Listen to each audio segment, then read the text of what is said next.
दोस्तों जब भी आपकी सैलरी से पीएफ कटता है उसका एक हिस्सा ईपीएफ में जाता है और दूसरा हिस्सा ईपीएस यानी एम्प्लॉय पेंशन स्कीम में। लेकिन ईपीएस का रूल क्लियर है, कम से कम 10 साल की जॉब करनी होगी।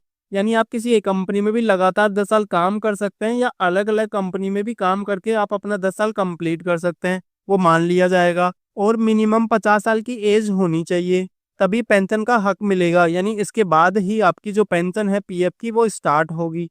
याद रखिए फॉर्मूला यही है, pensionable salary into pensionable service, और डिवाइड होगा आपका 70 यानी 70 से। यहाँ पर सैलरी का मतलब है आपकी एवरेज लास्ट 60 मंथ की बेसिक प्लस डीए होती है। लेकिन ध्यान रहे सीलिंग मैक्सिमम 15,000 तक की मानी जाएगी।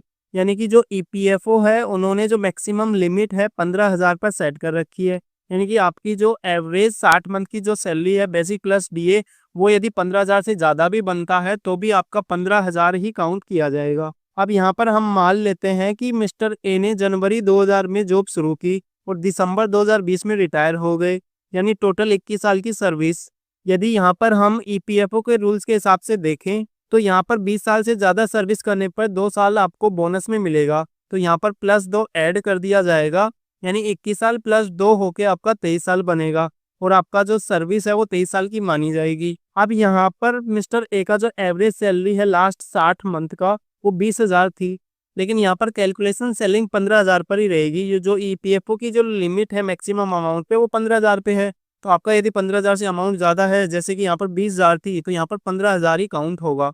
अब फॉर्मूला हम आपको बताते हैं, पेंशन बराबर यहाँ पर पेंशनेबल सैलरी आपका 15,000 और पेंशनेबल सर्विस है आपका 23 यानी 23 साल, ये दोनों मल्टीप्लाई हो जाएंगे और इसके बाद ये डिवाइड होंगे 70 से।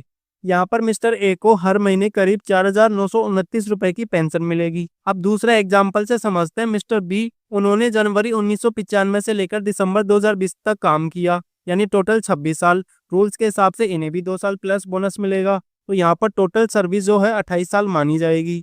अब यहाँ पर हम बात करते हैं कि उनका जो एवरेज सैलरी है वो 12,000 रुपये रहा। तो यहाँ पर चूंकि जो सेलिंग है पीएफओ की मैक्सिमम 15,000 है, लेकिन यदि आपका एवरेज सैलरी यदि 15,000 से कम है तो जो कम होगी वो मानी जाएगी। तो यहाँ पर इनका जो पेंशनेबल जो सैलरी है वो 12,000 होगा, प्लस में इनका जो हमने देखा कि इनका जो सर्विस है वो 28 ईयर्स है।